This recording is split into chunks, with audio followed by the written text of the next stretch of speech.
two things are intention. Anyway, we're live. Welcome everybody to Brainfood Live On Air. This is episode 57. We're still rolling with this. Every week we're bringing it to you. And we've got a super exciting show for you today.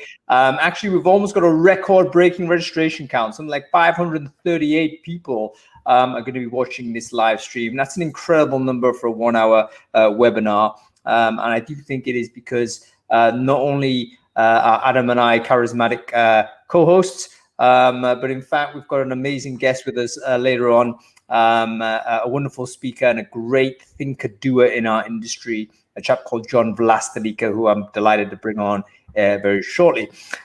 Anyway, before we kick off, just a bit of housekeeping on the audio-visual side. I'm always lacking confidence in this because we are multi-streaming across LinkedIn, Periscope, and Facebook Live. So what I need everyone to do is simply say hi on the chat stream or on the comments. Just let me know whether I can hear you, whether you can hear me, because at this moment I can't hear you. Quite important that you can basically understand and hear what I'm saying and see everything. So just say hi. I can see everything's going well on Crowdcast there, which is great.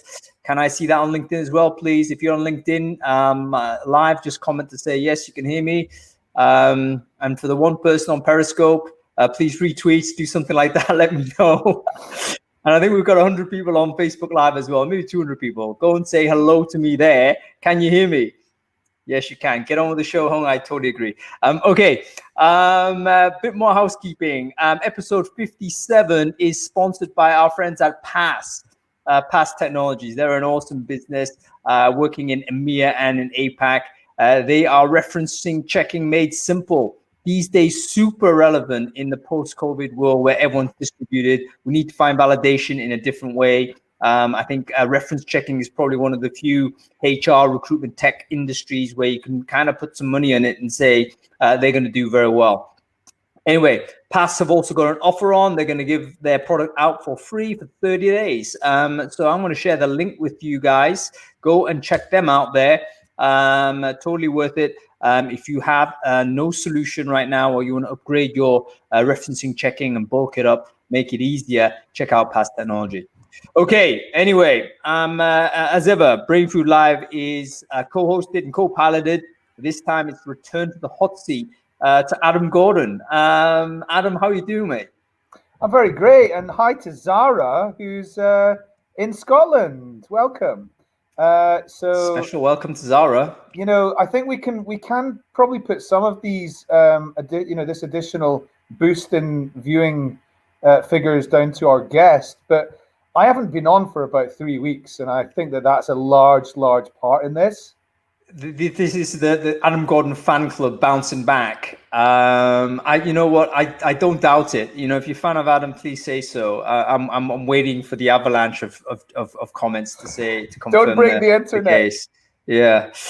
Anyway, listen, very quickly, Adam, I hope you're well. You're looking well. A quick one about Brainfood. Did you read it last week? I know you've been kind of absent without leave for a little while on the Brainfood Live, but tell me about the newsletter last week. Did you read it and what was interesting for you? Absolutely. I remain one of the top 100 recruiting Brainfood champions and top 100 to 200 level, something like that. You're number 2, by the way, because on the Food Hall of Fame, which, by the way, all of you are welcome to sign up to, I'm going to share it in the chat stream here.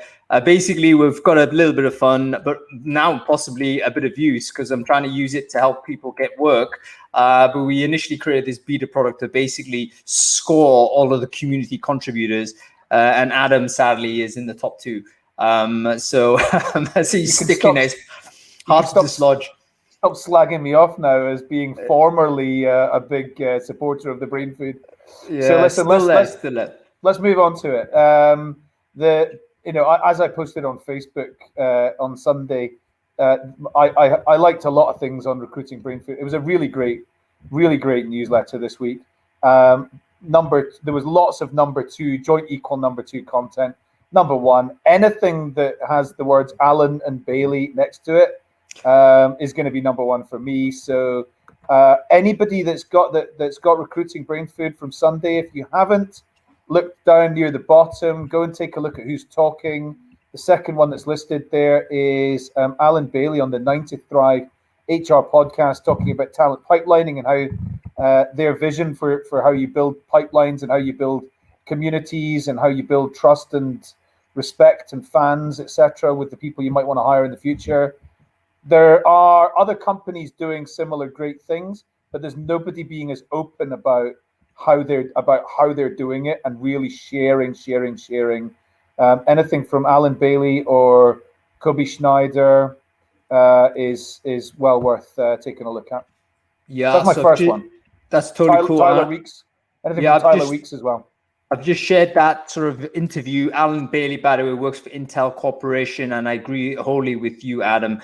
She and Kobe and the entire team there at Intel seem to have a very modern, even revolutionary attitude to talent pipelining. I recommend you follow Alan as well, which I've just shared her LinkedIn there. Make sure she's one of the people on your radar screen, basically. So absolutely. Okay, what else, man? Well, like one that you really liked was this article about the golden age for talent is over from Gons Sanchez.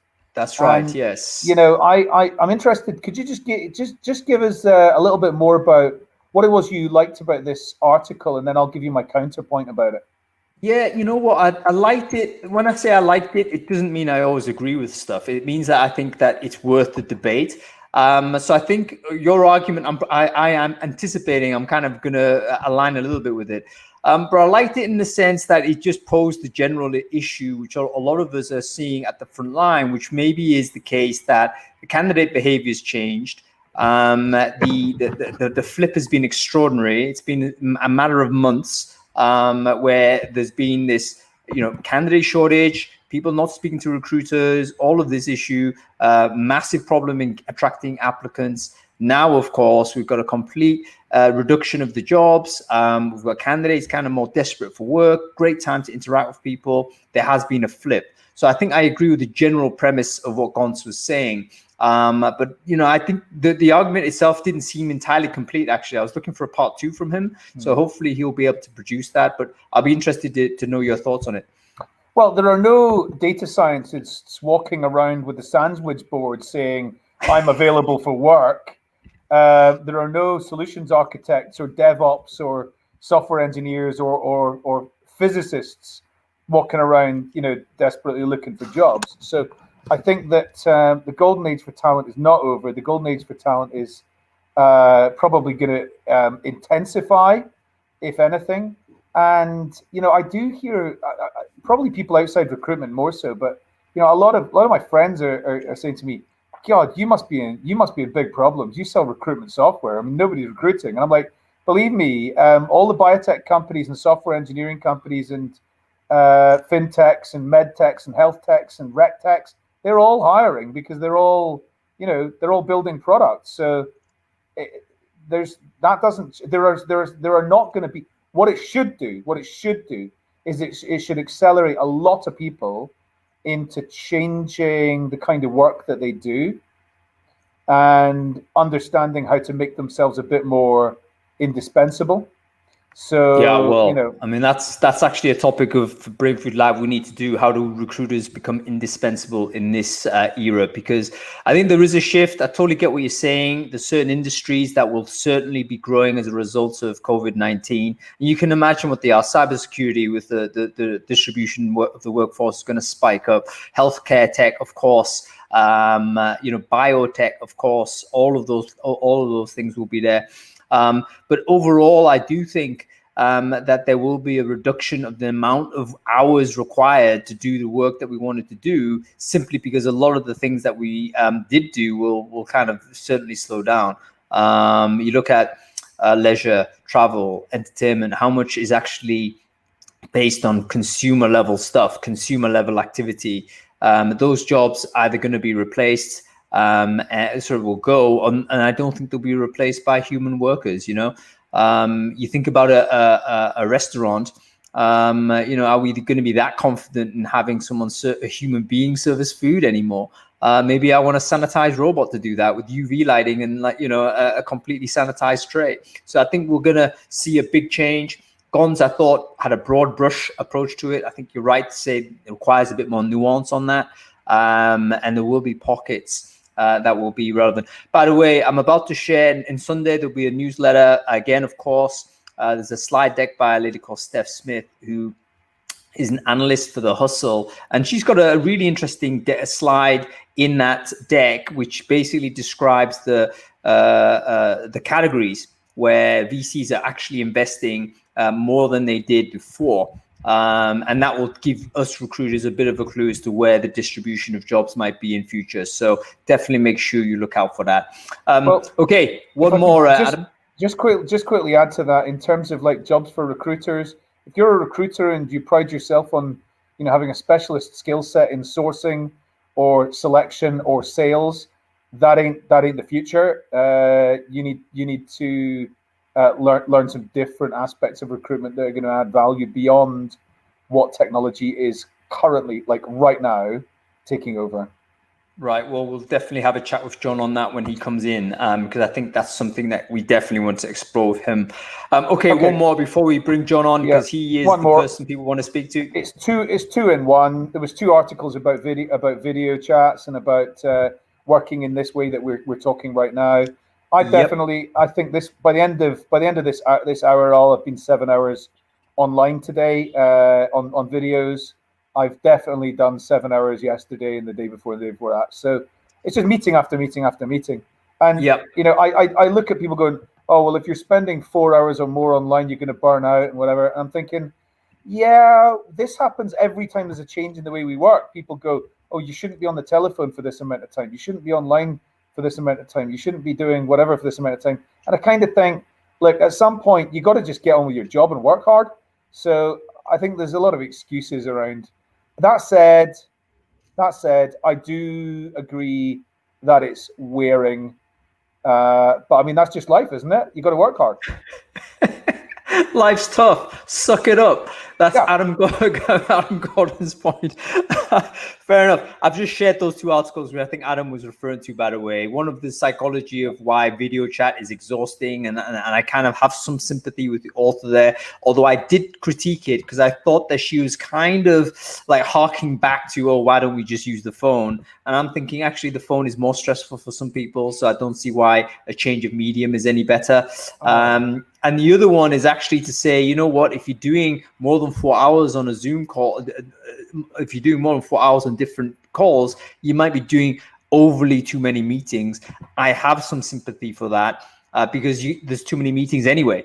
So again, there's another post that's happening in Brainfood this Sunday. It might be this Sunday after actually, which will be how to manage a remote working day without any meetings. And I think a lot of us kind of watching this show now will be thinking, yeah, I need to know how to do that, because there are things popping into our diaries. And after you've had the call, you think, what was the point in that? That was 30 minutes of time spent that was burnt, but it's generated possibly some additional bits of work that I don't really want to do. So if you've got if you automatically, I've said this to several people who I can see them, like I can actually see them burning out. And I'm saying to them, like, tell me what's in your diary right now. Tell me what's in your diary this afternoon. And they've got an hour for this meeting, 45 minutes for that meeting, 30 minutes for that meeting. I'm going, see that hour, make that 30 minutes. That 45 minutes, make it 30. That 30 minutes, make it 15 or 20 minutes. And, if people, there's no reason for hour meetings at all. There's no reason for any 60-minute meetings. I totally agree. I mean, if you have any meeting with 60 minutes for one person, it's usually a problem, or it's there to solve a problem. So I totally get it. If you need to resolve an issue, that's required to have that time, and maybe even more if so. But usually it's about catch up, it's about transactions, it's about whatever. Anything that's longer than that can be handled in documentation. So we do have to learn about all of those things. Anyway, that's about it. Let's bring on the man, John Vlastelica. For people who don't know John, by the way, you should totally follow this guy. Oh, John's actually on twice here, but I think he's got this type of thing. He runs his own recruiting business called Recruiting Toolbox. He is what I call a thinker-doer in this industry. So not only is he's a person that commentates on the world of work, but he's actively still on the case, supporting and advising businesses. And there he is, John Vlastelica. How are you doing, sir? I'm doing great. How are you guys? Great to see you, man. Happy to be here. Great. Have you met Adam, by the way, Adam Gordon? We haven't met, I don't think, but I nice to meet you. Yeah, nice to meet you too. Yeah, I've read his Cool. stuff. Smart dude. He's not that smart. I mean, I think he gets someone to ghostwrite all of his comments, to be honest with you. But yeah, he needs the credibility to present. So I'll leave him with that. Nice. Anyway, John, for the few people who don't know you, can you just quickly introduce yourself and what it is you do? Sure. I lead a consulting and training firm called Recruiting Toolbox, and we do projects with usually fairly large talent acquisition teams, hiring manager training, recruiter training, a lot of consulting projects to kind of build better strategy process, and a ton of work around defining what good looks like for companies. So trying to get people aligned on their hiring bar. I've been doing that about 15 years. And prior to that, I was the head of tech recruiting at Amazon and head of recruiting at Expedia. So my team, which is small, are all former practitioners. So we have kind of a real world kind of orientation to talent acquisition as opposed to a more academic kind of orientation. Yeah, well, this is part of the reason why, I love hearing you speak, and I'm honored to have you on the show because I call you a thinker-doer. There's a lot of, you know what I mean? There's a lot of people that do thinking. I'm a thinker these days. I don't do much doing. But at some point you divorce yourself from the practicalities because you've been away from it for so long, whereas you're still in it and you're still face to face with the problem and getting in there. So this is why, you're great. It's great to have you on as a guest and why we've got so many people watching the show right now. John, topic of the when we first sort of interacted and thought about getting you on the show, the first thing we wanted to talk about was the central on this topic, which was what are top TA teams doing right now? Because a lot of the businesses that you supported were these hyper growth businesses. Hey, John, our problems were we need to hire 10,000 software engineers like in 3 months. How do we do that? Okay, well, hyper growth isn't happening right now. There's other things that we need to do. What are those organizations doing right now? So that's the general topic of right. Conversation. But let me just throw it over to you as the headline. I mean, can you give us a one-liner on what these businesses are doing right now?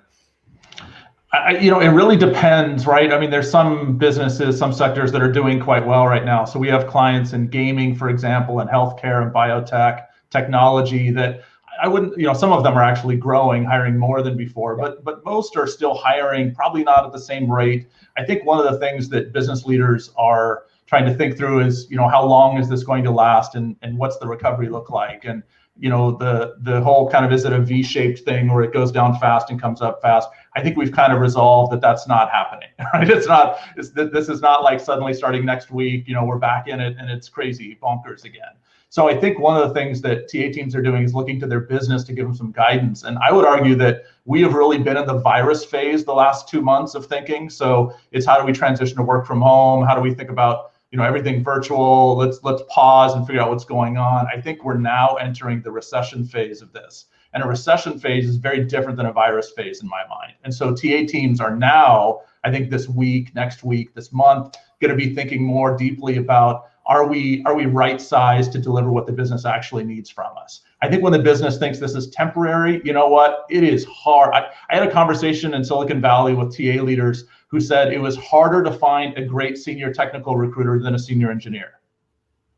So that is not going to be the case going forward. There's going to be a lot more, recruiters that are available. But I think business leaders are now they're recognizing, hey, if this is short term, keep your recruiters, because it is shit hard to go find a bunch of great recruiters and ramp this back up again. As they think about this in a longer term kind of lens, let's say a year, I think they're going to recognize we need to make sure that we have the right size recruiting team for the kind of hiring needs we have. And CFOs are not going to fund a recruiting team to just go do, special projects for a year. The funding realities, you're just not going to be able to afford it. But even the optics, if you're laying off in one area and you're keeping all of your recruiters employed, that is a very real concern from an optics standpoint. So I think there's going to be what are teams doing now? I think teams have been doing kind of temporary, let's see where this goes. Let's do special projects. I think we're now entering this kind of new phase where the reality of the recession is going to hit. Does that make sense? Totally makes sense. And actually it's in many respects ominous, but it's always better to be real than it is to give false optimism. What you're saying is, what the reality of it is, recruiters need jobs to fulfill. If the job volume is significantly low over a period of time, that means a lot more that we're going to contract these functions rather than have them, as you say, pursue special projects, which I believe a lot of them have been doing right now. So, database cleansing, employer branding stuff, and things like that.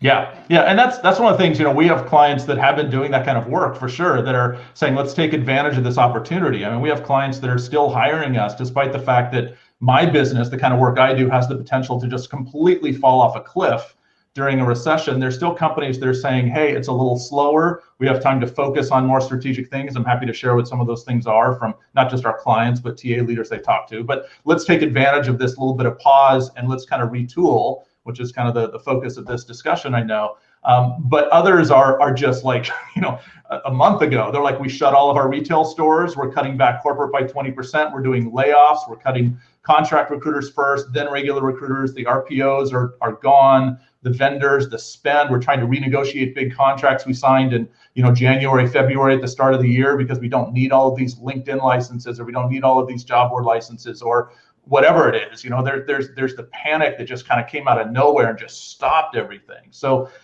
despite the fact that some industries are growing and taking advantage of the downturn, some are just being forced to, just completely shrink, which means most strategic work just goes by the wayside. The few folks that are remaining relative to the bigger teams are focused on backfills and strategic roles and, critical hiring. John, can I ask, you talked about the different phases, and you talked about, we're in the virus phase and coming is the recession phase. But do you think that companies that have made those changes already, they've right-sized or downsized their business, and they're made cuts and done different things to lower their cash burn, do you think they've done that on the basis of considering the virus phase, or considering actually the next 18 months? I think it's more based on the recession phase. So, for example, we have a client that brought in, big consulting firm. They looked at their business, they looked at their cash burn rate, they looked at their hiring plans, their expansion plans, and they just had to scale that back. It is more based on that. But it's interesting because, everyone is trying to figure out, week to week. I think we're all so frustrated because the information coming out from our governments, from the media around what this is, what this isn't, what's safe, what's not okay. You're hearing, in the United States, for example, Texas is back open again, right? And so I think you can see in the stock market the confusion around what's actually happening here. Like the stock market it tanked, but then it's been just kind of in this weird kind of mode where I think everyone's trying to figure out how should we be thinking about this. And so I think business leaders are probably doing a little better job than just as a talent acquisition leader I might be able to do, because my view on the matter is important, but not nearly as important as what the business decides to do. If the business isn't going to be hiring, that's going to force me to kind of change my role. I don't get to say, hey, here's how I see the economy, and I recommend we do X. That's great if you have that kind of relationship with your CEO or CFO, but they're going to make it based on financials, not on just kind of, hey, it's really hard to rehire recruiters 6 months from now. They're going to go, yeah, well, but we're not going to be here 6 months from now if we don't cut back on costs and we don't need all this hiring, And so I'm not a pessimist. I mean, I'm very optimistic about our profession. I think there's tons of stuff we can and should be doing now. I just think we haven't fully, I don't think our thinking is fully kind of baked in the reality of the recession phase. I think that's just starting to happen right now. So it's interesting what you said, because earlier on today, I was in a WhatsApp chat with a couple of friends of mine, and they were talking about some people that had been, TA leaders that have been made redundant. And they're like, they said these people clearly weren't able to demonstrate their value and the value of TA to the business. And my response was, nah, there's decisions that will get made way above whatever value they can try and demonstrate to the business that will not be impacted by anything they could possibly do or say. So I just don't really agree with that. Yeah, it's not a performance thing. It's very important for us to recognize that. Yes, TA is important, but it's very much aligned to growing business. And if the business C-level understands that it's going to retrench and actually reduce, contract, etc., it's natural that we're one of the functions that's going to fall back on. You actually mentioned a very important point about the optics of it. I mean, there is an employer branding angle to this, right? I mean, if you're going to start letting people go and you conspicuously retain a growth-orientated function, there's going to be question marks there. Totally. So I totally understand that. And people who are kind of furloughed, being let go right now, it's important that those people recognize that this is business reality rather than anything to do with performance. 100%. John, you did mention. Hold on. That's hung. That I don't know that that's strictly the case, because there are companies that are using this as a great opportunity to remove problem teams and to cut loose problem businesses and problem individuals. So it's not exclusively.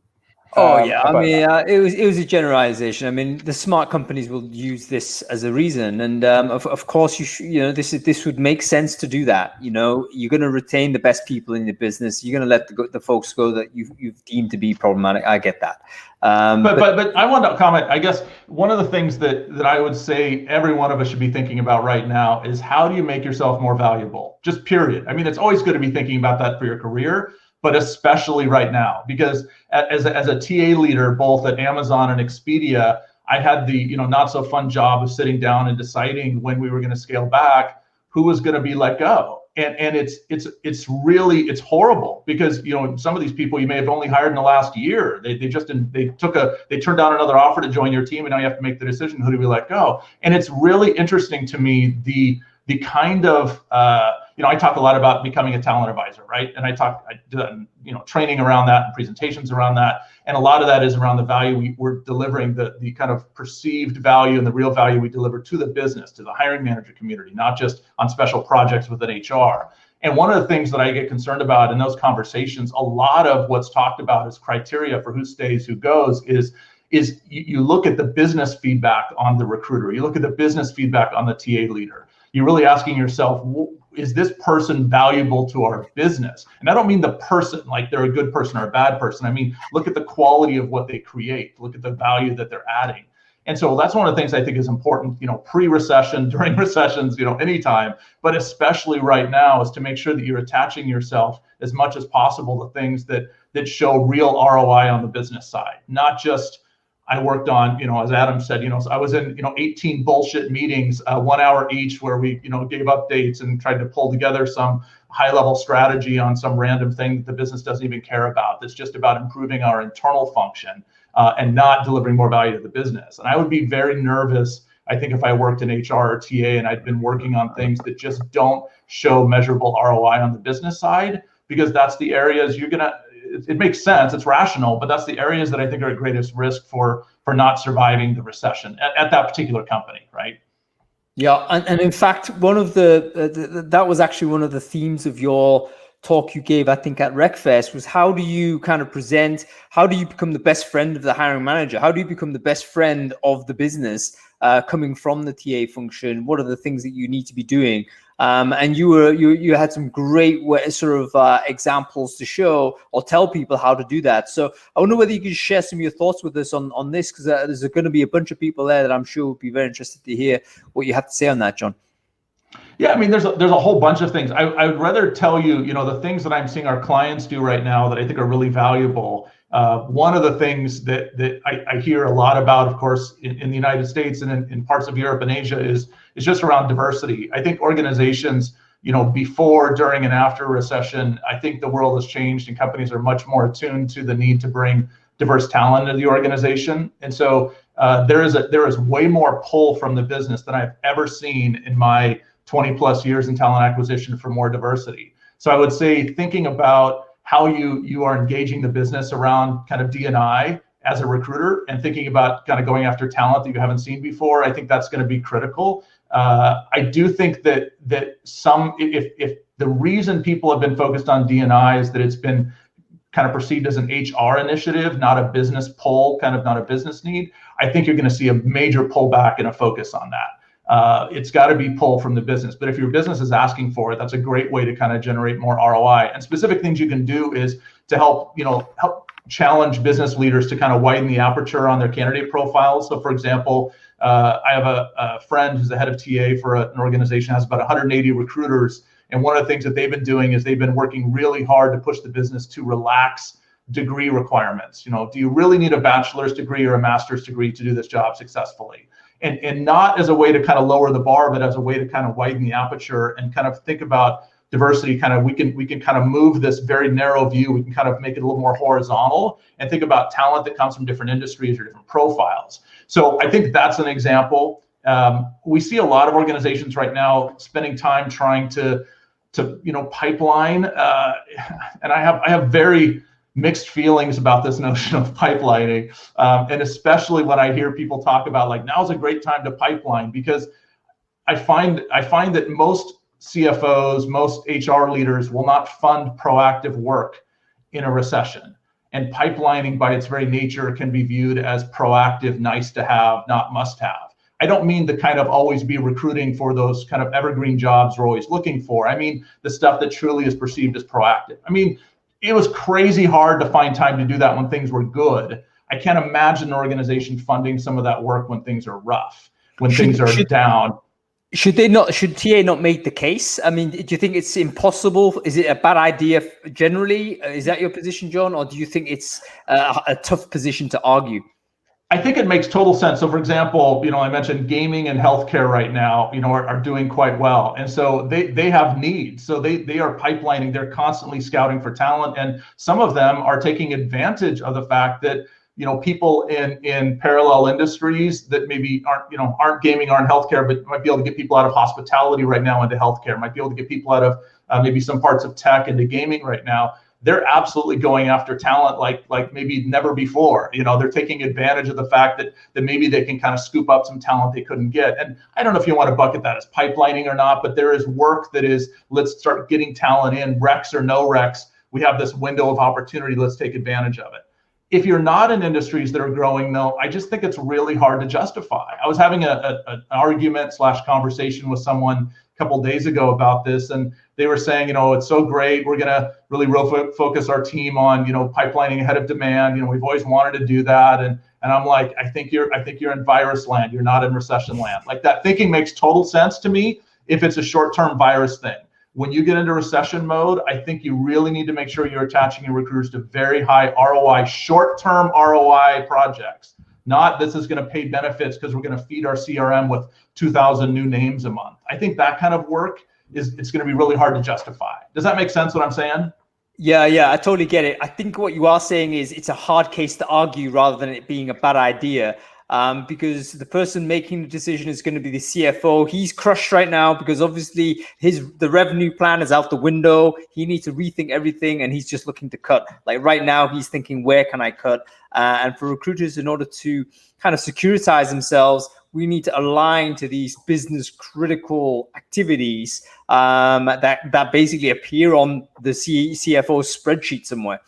Yeah, one of my friends is a TA leader. He has this great saying, and he was talking about stepping into a new TA role at a company based out of New York, and he was going around meeting with all the VPs, the heads of business, and hi, I'm the new TA guy, and they're like, so what's your strategy? And his response is always, well, what's your strategy? Like, what is your strategy, business leader? And I'll tell you, because my strategy should feed into your strategy. I should not have an independent TA strategy that is not connected to the business strategy, and that's true pre-virus, pre-recession, during, after, right? That's always true, but it's especially true right now. If you have not lined up your priorities to very clear business priorities, any deck you're putting together right now as a TA professional should start with business priorities, and the first page, right? The very first page should be very clear. What are we trying to do? And there may be things that are not just hire more people. There may be things that the business is trying to do the TA can deliver value around, and it might be more around internal mobility. There might be, the business is really trying to do a better job of cataloging the talent we have and redeploying resources. You can be great at that. I had to pivot one of my teams to be good at layoffs, which really sucks, to be career coaches and lay off people when your skill set is headhunting, to then kind of move into this internal focus. How do I help our people? That sucks. But if you have skills around that, that's a good way to justify kind of your headcount, your personal headcount. So starting with kind of what are the business goals, page 1, page 2, here's how we in talent acquisition can support those business goals. What's your strategy? First, then I'll tell you my strategy. My strategy has got to fit into yours.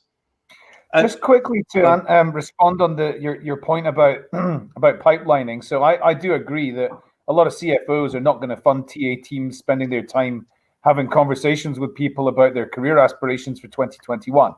However, there are quite a lot of businesses I'm seeing where it absolutely aligns with their business strategy, and they are doubling down and trebling down. And it's not because the TA manager is looking for something to do, it's because they've been actively told that, you know, hiring is going to seriously bounce back in Q4 and they need to be prepared for it. So that also links with your point, Hung, which was about, it's going to be, in fact, both of you made this point, which is it's maybe difficult to justify, you know, investing in jobs which are about growth for the future, such as marketing, clearly, but also TA. And, you know, there are businesses who really are actively making that choice, backed by the CFO, or maybe even driven by the CFO to do these things. Now, I know it's not all businesses, and it would be cuckoo land to think it is, but there are companies doing that. Absolutely. 100% agree. Yeah, 100% agree with you. On that note, I mean, obviously it does depend on the condition of the business, how well capitalized it is, for instance, where it sits in their market and all those types of things. So I think within context, but if we do take the broad sweep, if you like, generally where the companies are, where the economy is going, what we're all part of, it's very clear that we're going backwards as a global economy, and that's going to have all of these cascade effects, which will generally lead to this type of retrenchment. A couple of questions that are being asked in the ask a question function. By the way, folks, if you're on sort of the chat stream and want to ask a question, please ask it in the ask a question section. Hate to be pedantic about this, but this is the best way for us to manage the questions that come in. We're going to miss it in the chat stream, basically. Okay. This is like who moved my cheese for me? When was that rule made? This was like in the I've been off for 3 weeks, and all of a sudden, when you were absent without leave, mate. When you're absent without leave, things change. What can I say? Well, I've got a question from the chat, because I did promise Matt and Danielle that I would ask it, which is so it just does go back a little bit. But Matt's asked John, what does it look like to scale down TA while maintaining a solid foundation for future growth? We've kind of talked a bit about that, but is there anything else to add to that? I think the most important work, I have this saying, you know, misalignment is the root of all evil in recruiting. That, you know, not having people aligned on what good looks like in your organization is such a core foundational, you know, miss at some companies. There's, you know, menus of competencies. Everyone's coming up with their own definition of what diversity means, what good talent means, what senior means, all these things. I would say if you're in scaling down mode and you have the opportunity to take on some kind of high ROI work, a really good example would be to spend time investing in kind of what good looks like. I did some early work with personas, which are quite popular now, marketing personas, to be used in recruiting. But I was doing some work around that, you know, a long time ago, 16 years ago. And one of the things that we did was take advantage of a little bit of a downturn to go out and figure out what are the different flavors or profiles of software engineers that we hire for, so that as we think about our hiring, we kind of convert it more to a university style, where you're hiring talent on behalf of the company and not so kind of, you know, myopically focused on what this one hiring manager needs for their particular rec. You kind of elevate from sea level to kind of 10,000 feet or 3,000 meters or whatever, and you're now kind of thinking more like, what are the kinds of talent we need to be attracting, and building your work around that. That also needs to be connected to what the business is asking for, but that's really great foundational work. On top of that work, there's not just kind of EVP, employee value prop, sourcing strategies, referral campaigns, outbound marketing campaigns. There's also interviewing and selection and selling and closing. There's all kinds of work that can sit on top of that foundation. That would be a great example of something that I would say most HR leaders recognize an opportunity there.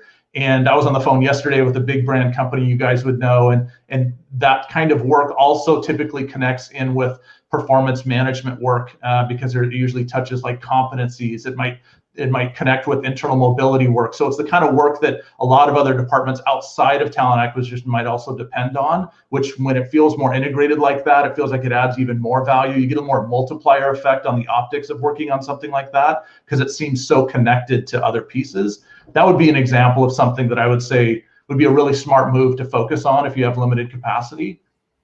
Yeah, I mean, I'm going to put you on the spot again here, John, because this is the sort of, I mean, it seems just looking at the Q&As, this is a repeat question. There's a lot of recruiters here that are looking for this. So can you suggest projects to keep a recruiter kind of busy and making sure they are attached to this high ROI type of activity and not distracted by things that ultimately might not satisfy the needs of the business. You've already suggested a few things.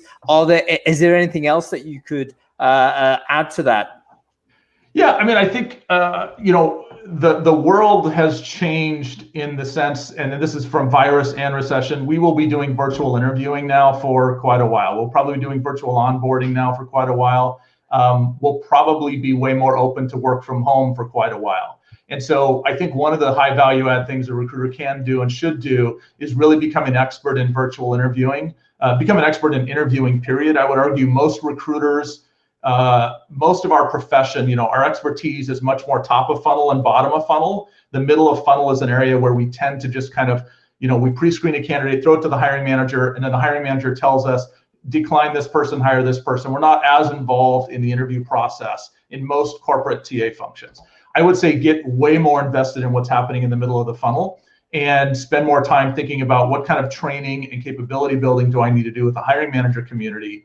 My business, which again, we do a lot of recruiter training, hiring manager training. In a recession, what happens in our business is there's a big shift away from developing recruiters, spending money on developing recruiters, and a big shift towards hiring manager capabilities. You have smaller recruiting teams, but you still have backfills. You still have, a lot of hiring for critical roles that's going to take place. Sales, technology roles might still be growing. So one of the things that we have to look at is how do we make our hiring managers better hiring managers? And I think one of the new angles to look, if you're looking at that problem, a new angle is how do we get really great at virtual interviewing? What does that look like? What's the candidate experience look like? How do we make sure hiring managers know what to do that is different than just an in-person kind of interview? That would be another example of something I've seen our clients kind of pivot towards, is how to get a lot better at that. Yeah, I've got a question, John, about how many TA teams are you seeing sort of pivoting towards internal mobility, internal talent brokerage and that kind of thing? Because I've seen it. I've probably had 5 conversations with different TA teams in the last 2 weeks who are doing that. I think it's a huge focus. My sample size is a little bit limited, so I mean it's a little hard. We do work with hundreds of companies over the course of a few years, but there's a lot of variation, again, based on sector, based on industry. I would say those organizations that are kind of in this hiring pause mode, not full on layoffs, that still have recruiters that are like, what do we do with our recruiting team right now? It is a really obvious low-hanging fruit area to attack, is how do we catalog our internal talent? And I have, clients like Sodexo, for example, did a really great job of kind of mapping when you enter our organization at this level, what is your career path? Is it good to bring external talent in here, and then how do they move around? Or is this the kind of role that might be really well fed by an internal talent pool? And how do we do a better job of kind of cataloging and understanding what talent we have available? Workday HRIS has this kind of capability. I talked to a technology vendor yesterday who's actually trying to build on some of the AI they're doing around sourcing to say, can we do something to help profile your existing internal employees and keep those profiles up to date real time? I think that's going to be a really interesting product offering if someone can figure out how to help companies kind of go beyond just what the HRIS kind of, hey, please update your internal profile. Do you speak these languages? What are your interests? What schooling or education or skills do you have that we may not know about? That's great. That's step one. And having recruiters be good at kind of understanding how to kind of drive people to kind of put their information in there, but then actually having a plan around internal mobility. And I would say as a TA function, including me as a TA leader, I spent most of my career on the corporate side trying to get internal mobility off of my plate. Like that's not what recruiting does. We are headhunters. We do external talent, internal talent. That's HR's job. Give that to the HR VP community. I want nothing to do with that. My recruiters aren't even going to be great at that necessarily, because we're not career coaches. We're not here to listen to you tell me about what you want to be in 5 years and help you navigate all the internal bullshit that is kind of, hiring managers that don't want to release you, informational interviews internally. We don't want to chase, it's already hard enough to chase hiring managers for feedback. That thinking that I had in my corporate career has completely shifted now. And if I were a TA leader now, I would be so much more holistic in my thinking. And I would say that's an opportunity for all of us in TA, is to recognize when the business thinks about talent, they don't delineate between external and internal and consultants and all these other things the way that we do. We have kind of organized HR in kind of a weird way, where recruiters primarily focus on external talent, and then internal is just kind of left up to the business and some process policy program manager that's more on the HR side. That has got to shift, period. Like recession or not, that has got to shift. But I think the recession might be a forcing function to kind of force us to get in there and really think about how we can add more value on internal talent, because the business is thinking about it differently. Does that make sense? Yeah, it does. But the thing about acting as a career counselor or something like that, or internal career coach, that's definitely not for recruiters to do.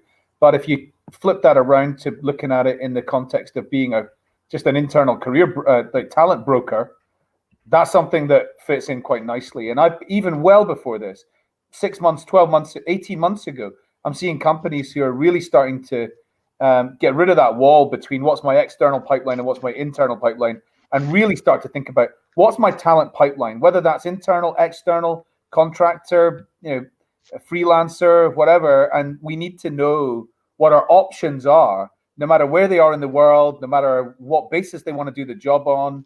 Think about scope of work even. So, I agree with you that the thinking on that's changed. On that note, guys, just very quickly, John, what does a TA leader that listens to all of this and they're thinking, that's great, I've got to really pivot in and focus in on this internal mobility piece, but they don't know how to do it. Like, what is the first thing that they need to do? We're talking about retooling as one of the key terms in our topic. How do they retool their team to do this? They're all externally facing headhunters. Like, what do they need to do to change it, or anything? I mean, can they simply be redeployed? Yeah. So, I always start, the savvy TA leaders recognize HR-driven initiatives are doomed to fail. And what I mean by that, if there's not pull from the business, if there's not a need from the business, you potentially are working on stuff that's going to get scrapped. So I think step one is to figure out what the appetite is for internal talent. And one of the ways to do that is to find, I would go out and survey, and I don't mean send surveys out, but I would go out and kind of figure out where have we had success with internal talent kind of moving into new jobs? Like what have been the internal talent feeder pools into certain jobs? And we should start to say, is that something we should kind of make a strategic decision around, that the best way to get outside salespeople is to have them spend 2 years in internal and inside sales first, or something like that. So first, it's kind of do an inventory. What has the business already been doing? Where has there already been an appetite around that? And then, like anything you're trying to do before you launch into kind of the what and the how is the why. Really try and build a message with your business leaders on why they want to develop internal talent, like what the advantages are. And so if there's anything you can do to kind of measure the ROI of an internal hire relative to an external hire, it might be around tenure, retention. It might be around even saving money. It's often cheaper to move someone internally than to go outside and hire someone and bring them in. Ramp time is often faster. That's one of the big benefits of internal talent. So I'd say build your why story, why it's important, but make sure you bring a strong business lens. If you just simply bring an HR lens, it's the right thing to do. We make this promise in our EVP, guys, we need to take care of our own. Those are all valid reasons to do it, but they don't sound like business reasons to do it. And so find the pull in the business. This is true for university recruiting as well. I've seen TA leaders that come in and say, I led big university programs at my last company. We're going to do university at this company. And they just start going out on campuses and universities and start bringing in interns, and no one wants them. No one's set up. No one is asking for them. And they didn't do the hard work of kind of selling the idea before they launched the work. And so step one for me is always kind of get the why figured out, understand what's already working so you can double down on what's working versus trying to start from scratch and sell this idea. I could keep going on, but does that make sense, kind of what I'm saying there? It totally makes sense. And I want to just quickly ask another question, because Alicia here has asked a really interesting one. And it's about internal mobility in terms of how you divide the TA function. And Alicia's saying, do you recommend having 2 TA teams, one focus internal talent and another for external? I think this one applies obviously during this recession mindset right now, but also maybe going forward. Are there 2 different roles effectively on this? And Adam and John, both of you, I think, have opinions on this. So go see if you've got an answer to that. I have an opinion on most things, so I'll weigh in on this. I'll tell you my first reaction whenever someone asks me any question around kind of TA organization and roles and specializing, generalizing, centralizing, decentralizing is just simply, what are you optimizing for? What are you optimizing for? And you need to have a guiding principle before you start saying, is this a good idea, yes or no? Because I have seen almost every model you can imagine work in corporate TA if it's aligned to what the business needs. And if you're thinking about, internal mobility specifically, I think one of the questions I would ask is your focus, if your focus is more on how do we identify the internal talent and sort of internally headhunt them, I think having recruiters that are experts at kind of the internal talent marketplace that are going to kind of go out and find the talent, engage them, prep them, kind of help them navigate. I think that might make sense to have a specialized role in your TA function. If you look at it through a different lens, optimizing for something else, which is I want to have a true talent advisor recruiter who can sit down with a department head and have a conversation around their hiring strategy for the quarter. I might want to make sure that I, as the recruiter, are leveraging and know how to leverage myself, external and internal talent pools. And so I think if you have more of a, how do I find the talent internally and source them, I think specialization makes a little more sense. If it's more, how do I be a better talent broker, to use Adam's term, I really like that. I think that is probably makes the argument for more of the generalist approach, where I think more, holistically about talent, and it's optimized more for those kind of leader level conversations. Yeah, it depends on the size. Depends on the size of your TA team too. I mean, if you're talking about a 5-person team, no, you should stay generalists. It doesn't make sense to have specialization in that respect. Yeah. Sorry, Adam. A few other people in the comments did like the term talent broker as well, but I do have to point out that it doesn't exactly respect the product's position as being humans. So might not be one that catches on within an HR function. Yeah, maybe. Okay, John, a couple more before we kind of wrap on this. We mentioned sort of, are there any examples of TA teams that you can say, hey, listen, this organization is doing a pretty good job in terms of handling both the virus mindset, the recession mindset, and prepping for what the company needs to do in the future? Any of your businesses or customers that sort of strike you as doing a particularly good job there?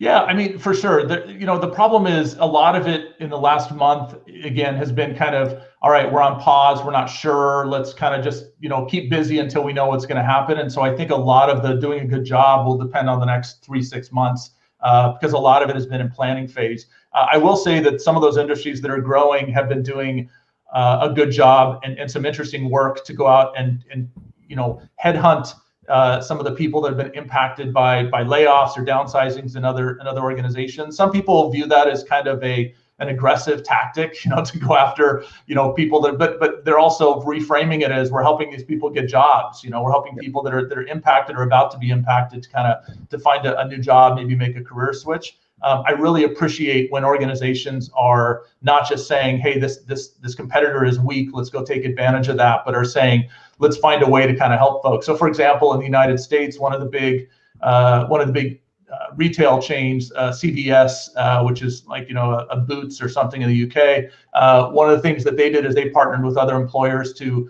identify ways to bring hospitality workers that have been just crushed by this. Hotels, travel industry is just a cluster, a total disaster. How can we find ways, since we're growing and they're shrinking, and they actually reached out to Hilton Hotels directly and formed a partnership where they were able to kind of figure out ways to kind of pass talent back and forth. That is brilliant. I mean, that is the kind of stuff, the cooperation that you just probably wouldn't see unless you were kind of forced into this situation. And it gives me hope in humanity when people can kind of be a little more, do it with a caring angle, not just we have a bunch of recs to fill, but doing with a real caring angle. That's an example. Yeah. On that note, I think it was Chuck who actually asked that very question and cited that example. Awesome.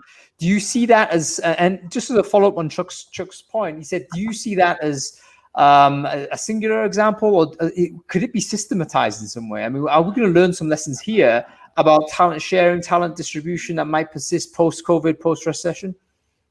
It would make me very happy. My heart would be happy if we saw more cooperation like that. There certainly are lots of examples where organizations, particularly startups, have gotten together and kind of shared, expenses or shared strategies to try and bring talent to, let's say you're trying to create a whole new mini Silicon Valley somewhere and you want to bring talent to the community, and people will come together and rally to try and bring people in. I've seen that kind of stuff happen, and I think that's amazing when employers kind of get together and work on that. I don't know if that's going to be the new normal, but I do know, I think one of the things that feels different to me versus the recessions I've lived through in the past is that this one, there's going to be some industries that thrive.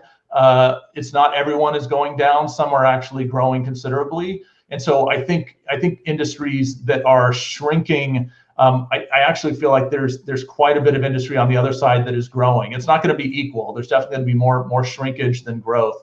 But I do think there's a lot of folks on the growing side that are going to probably take advantage of unemployed workers. I think there has traditionally been shame around being unemployed, and I would say most recruiters that work with hiring managers don't want to hire unemployed people. There's a lot of messaging that's been baked into our brains over the years that passive talent is the best talent.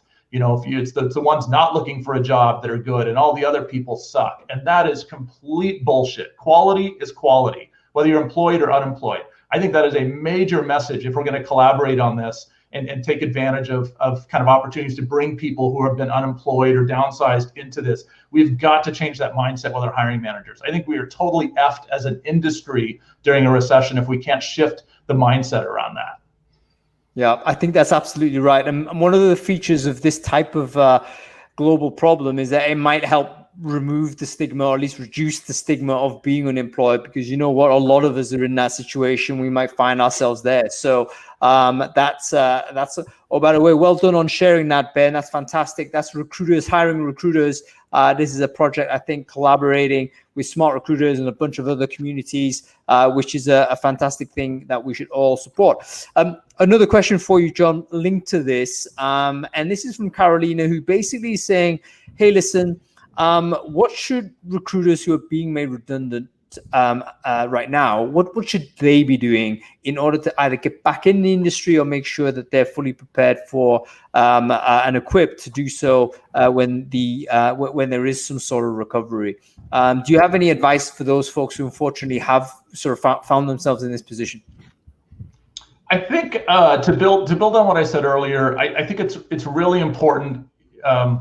This is weird to say it like this. You need to be able to differentiate yourself from the other recruiters. Like one of the ways that you're going to get seen a little more is if you have, a CV and a resume that really highlights the ROI of what you've done. And I would say there's been a lot of recruiters the last 10 years that have been able to plug into fairly large teams. Hiring goals for recruiters back when I was 10 years ago as a head of TA, we goaled our recruiters on 5 to 7 hires a month, depending on the kind of, hires they were making. A lot of organizations right now, it's 1 to 2 per month. And I think, and that's a whole other conversation, but I do think showing on, standing out by talking about the actual hires you're making, not just the projects you worked on, but as a way to kind of get back into a company that is in hiring mode. They're going to want to be very selective. When you have limited headcount available to add to your recruiting team, you're going to want to be very, very selective and make sure you hire kind of high producers in there. So things that are demonstrating that. And then, similarly, I think people are going to get a little more picky. And so being smart around the technologies you've used, I think this is a ridiculously stupid thing, but I had a TA leader tell me they only wanted to hire recruiters that had experience with a particular applicant tracking system. That was one of the key words. We just don't have time to teach. If you don't know, JobVite or Smart Recruiters or whatever, we just don't. And Taleo, please tell me it was Taleo. God almighty, I just want to kick him in the, that is so stupid to suggest that a new recruiter can't learn up a new kind of technology really quick. I mean, ATSs are not that different, right? But I would say, having said all that, there are going to be some people that are going to say, what's the fastest ramp time? If I'm going to bring Hung in as a new recruiter, how do I want to get people that are going to ramp up quickly? So it would be a good idea for you to be thinking about how familiar you are with some of the tools that maybe some companies have implemented. So do your research on their career site, see what ATS they're using, see what CRM they're using, figure out what their Twitter presence is, what technologies they might be investing in, and see if you can somehow make yourself kind of more attractive. I'm not talking about lying on your resume, but see if you can kind of get exposure to some of those things so you appear like a very kind of quick to ramp recruiter. Does that make sense? It totally makes sense, and I think that's great advice. Quick to ramp. That is something that an out of work or redundant recruiter right now needs to really think about. And by the way, I think a lot of these ATSs that are out there have offered what look like free certifications or free training on their product. Like they want recruiters to use these things. So go and take those courses. If you've not used it or implemented it, go and check out their website. Learn it. Exactly. Yeah. Learn it. And then you can go in there, and there will be recruiters who, I think it sounds ridiculous, but I totally get the hiring manager in that particular instance, because it is like there's already a surfeit of these candidates. If I'm going to cut 100 down to 10, how am I going to do that? I'm going to say, right, I need everyone who knows this product. Right. Classic case of a reversed market there. Yeah. Okay. I think we're coming to the end of the show here, John. I just wanted to leave you with a final opportunity to say a final piece, I guess. Where do you think we're at right now? Where do you think TA needs to go? What do individual recruiters need to be doing in the next 12 months, let's say, to best securitize their careers and their way forward? I think this is, as I said this earlier, before, during, and after this, making yourself more valuable is critical.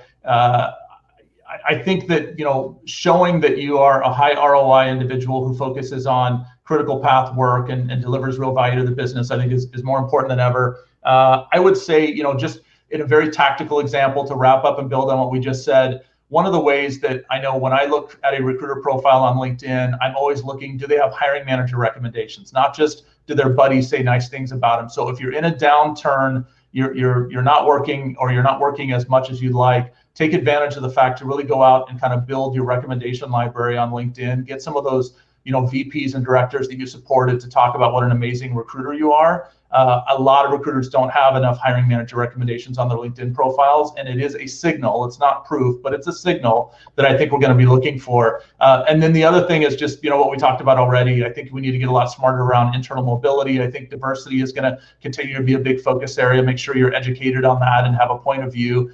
Make sure you're really better at middle of funnel than maybe you have been in the past. I think there's not nearly enough focus in our industry on kind of interviewing capabilities. It's all top of funnel, top of funnel, top of funnel. And I think we need to get a lot better at that, particularly now. And then just generally, keep your head up. I mean, this is going to suck for some people for sure. I hope this is a great time to kind of retool, make yourself even more valuable. I saw in one of the recessions, recruiters had to pivot into sales roles, real estate roles. They tried to find some other areas to go to for a while to get better, or to kind of feed their families, and then were able to come back. Some never came back. Some liked it better on the outside. I love recruiting. It's been my life's work, and I'm very, very happy to be in this profession, and I'm very excited to do our part to kind of help companies as much as possible. We put a post, LinkedIn featured on their talent blog, some free training and development that our team recommended. I see a few folks from my team are on here. Matt and Ben and my team and I each identified a free thing you can do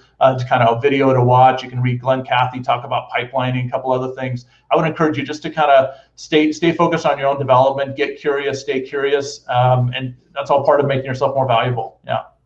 Yeah, fantastic. And on that note, I think we've got to come to the end of this show. So go on, Adam, you want to say one more thing? Listen, recession or not, we need to bear in mind that as a profession, talent acquisition is basically at the scale-up phase. Most organizations still don't have talent acquisition teams.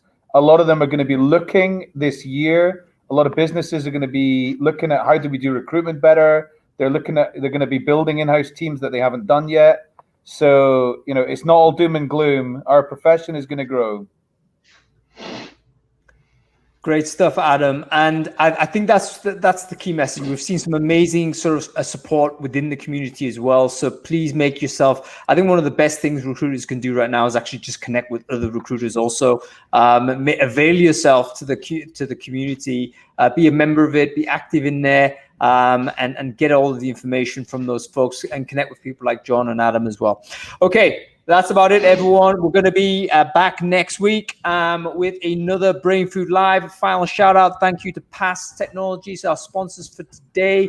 Next week, we are going to be talking about communities. Why recruitment communities in particular should be part of your strategy now in terms of your business, your branding, and also your personal career. So make sure you follow the channel. We'll see you next Friday. Have a good weekend, everybody.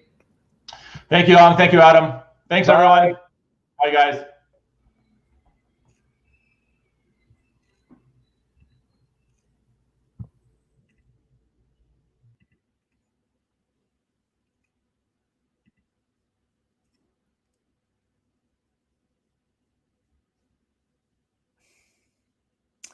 Oh, by the way, the people who are still watching this, you can follow the channel and watch this on replay as well. So if you needed to do that, you can do that also.